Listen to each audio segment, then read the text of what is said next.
और भी बहुत सारे लोग खड़े हुए थे। उसने दुकानदार को कई बार बुलाया, लेकिन वहां पर भीड़ इतनी थी कि दुकानदार का ध्यान उसकी तरफ गया ही नहीं।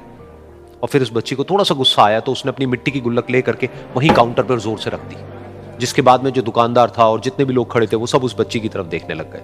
और फिर उस दुकानदार ने उस बच्ची से पूछा, बेटे आपको क्या चाहिए? तो वो बड़े ही भोलेपन से बोली कि मुझे एक चमत्कार चाहिए। ये सुनकर के दुकानदार को कुछ समझ नहीं आया, ना ही वहां पर जो लोग थे उनको कुछ समझ में आया, और सब उसकी तरफ देखने लग गए। फिर दुकानदार ने बोला, बेटे चमत्कार तो यहां पर नहीं मिलता है।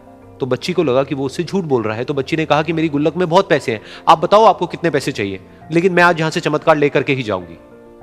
तो वहीं काउंटर पे एक और आदमी खड़ा था, उसने उस बच्ची से पूछा कि बेटे क्यों चाहिए तुमको चमत्कार? तब उस बच्ची ने अपनी कहानी बताई कि अभी कुछ दिन पहले मेरे भाई के सर में बहुत तेज दर्द हुआ, तो मेरे पापा मम्मी उसको हॉस्पिटल ले गए। उसके बाद कई दिन तक मेरा भाई घर नहीं आया। तो मैंने कई बार अपने पापा से पूछा, लेकिन उन्होंने मुझे कुछ नहीं बताया। उन्होंने बार बार यही कहा कि वो आ जाएगा, वो कल आ जाएगा, वो कल आ जाएगा, लेकिन वो आ ही नहीं रहा था। तो मैंने देखा कि मम्मी रो रही है, और पापा मम्मी को कह रहे थे कि उसकी दवाइयों के लिए और उसके इलाज के लिए जितने पैसे चाहिए उतने मेरे पास में नहीं है, अब उसको कोई चमत्कार ही बचा सकता है। तब मुझे लगा कि अगर मेरे पापा के पास में इतने पैसे नहीं भी हैं तो क्या हुआ, मेरे पास में तो है। तो मैंने जितने भी पैसे जोड़ रखे हैं वो सारे लेकर के मैं इस दवाई की दुकान पर आई। फिर उस आदमी ने उस बच्ची से पूछा, कितने पैसे हैं तुम्हारे पास में? ये सुनते ही उस बच्ची ने अपनी गुल्लक उठाई, जमीन पर फेंकी और तोड़ दी, और पैसे गिनने लग गई।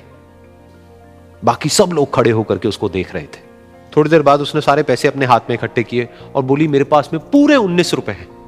वो जो आदमी वहां पर खड़ा था वो थोड़ा सा मुस्कुराया और बोला कि अरे तुम्हारे पास में तो पूरे पैसे हैं, इतने का ही तो आता है चमत्कार। ये सुनकर के वो बच्ची बहुत खुश हो गई और बोली कि चलो मैं आपको अपने पापा से मिलवाती हूं। बाद में पता लगा कि वो आदमी कोई आम आदमी नहीं था, बल्कि एक बहुत बड़ा न्यूरोसर्जन था, और उसने सिर्फ 19 रुपए में उसके भाई की सर्जरी करी, और कुछ ही दिन बाद वो ठीक होकर के घर वापस आ गया। फिर कुछ दिन बाद वो बच्ची, उसका भाई, उसके पापा, उसकी मम्मी चारों एक साथ बैठे हुए थे और बात कर रहे थे। तो उसकी मम्मी ने उसके पापा से पूछा कि अब तो बता दो ये चमत्कार आपने किया कैसे? तो उन्होंने अपनी बेटी की तरफ देखा और बोले, ये चमत्कार मैंने नहीं, इसने किया है।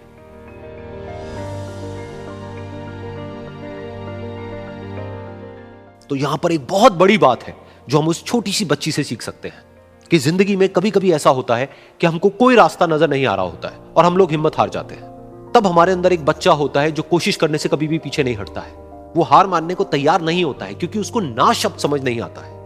वो बच्चा जिसके लिए कुछ भी नामुमकिन नहीं है, क्योंकि वो हर हाल में कोशिश करता ही रहता है।